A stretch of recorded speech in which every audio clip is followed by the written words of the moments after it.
अंग्रेजी में एक कहावत है, success is the best revenge. मतलब सफलता सबसे अच्छा बदला है। आज मैं टाटा ग्रुप के चेयरमैन रतन टाटा के जीवन के एक ऐसे पड़ाव के बारे में बात करने जा रहा हूं जिसमें उन्होंने अपनी सफलता से अपने अपमान का बदला लिया था। दोस्तों, उस कहानी को शुरू करने से पहले मैं आपको रतन टाटा के बारे में थोड़ा सा बता देता हूं। रतन टाटा का जन्म 28 दिसंबर 1932 को मुंबई में हुआ था। ये टाटा ग्रुप के फाउंडर जमशेद जी टाटा के पोते हैं। 1991 में उन्हें टाटा ग्रुप का चेयरमैन बना दिया गया। उसके बाद रतन टाटा के देखरेख में ही टाटा कंसल्टेंसी सर्विस की शुरुआत हुई। उसके बाद उन्होंने टाटा चाय, टाटा मोटर्स, टाटा स्टील जैसी कंपनियों को शिखर पर पहुंचाया। भारत सरकार ने रतन टाटा को 2 बार पद्म विभूषण द्वारा सम्मानित किया। ये सम्मान देश के तीसरे और दूसरे सर्वोच्च नागरिक का सम्मान है। टाटा का बिजनेस 100 देशों में फैला हुआ है और उनकी कंपनी में करीब 6.5 लाख लोग काम करते हैं।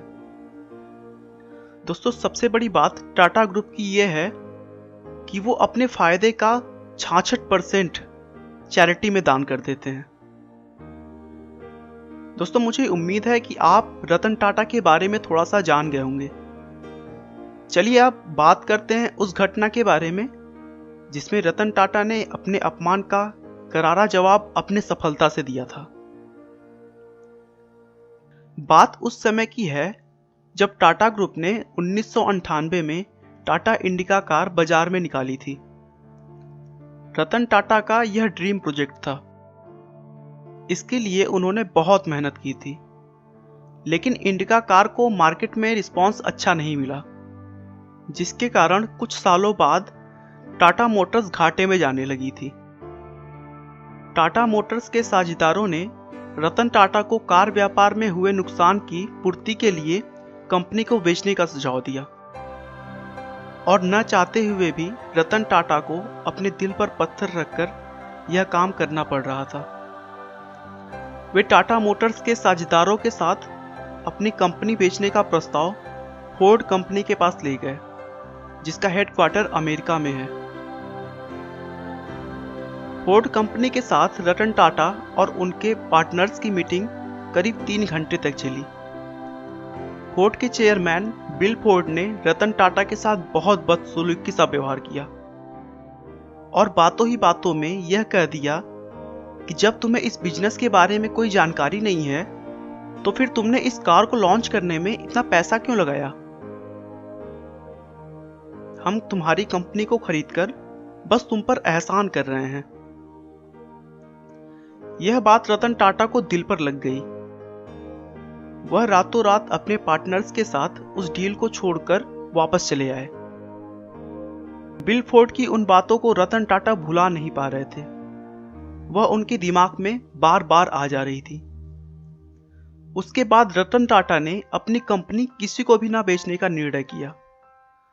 उन्होंने अपनी पूरी जी जान लगा दी और देखते ही देखते टाटा के कार की बिजनेस एक अच्छी खासी लय में आने लगा, जिससे उन्हें बहुत फायदा हुआ।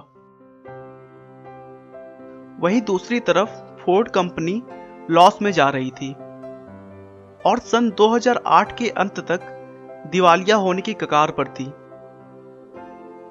उस समय रतन टाटा ने फोर्ड कंपनी के सामने उनकी लग्जरी कार जगुआर और लैंड रोवर के खरीदने का प्रस्ताव रखा और बदले में फोर्ड को अच्छा खासा दाम देने के लिए कहा। चूंकि बिल फोर्ड पहले से ही जगुआर और लैंड रोवर की वजह से घाटा झेल रहे थे, उन्होंने यह प्रस्ताव खुशी खुशी स्वीकार कर लिया। बिल फोर्ड बिल्कुल उसी तरह अपने साझेदारों के साथ टाटा समूह के मुख्यालय पर पहुंचे जैसे कभी रतन टाटा बिल फोर्ड से मिलने उनके मुख्यालय गए थे। मीटिंग में यह तय हुआ कि जगुआर और लैंड रोवर ब्रांड 9300 करोड़ में टाटा समूह के अधीन होगा। इस बार भी बिल फोर्ड ने वही बात दोहराई जो उन्होंने मीटिंग में रतन टाटा से कही थी, बस इस बार बात थोड़ी पॉजिटिव थी।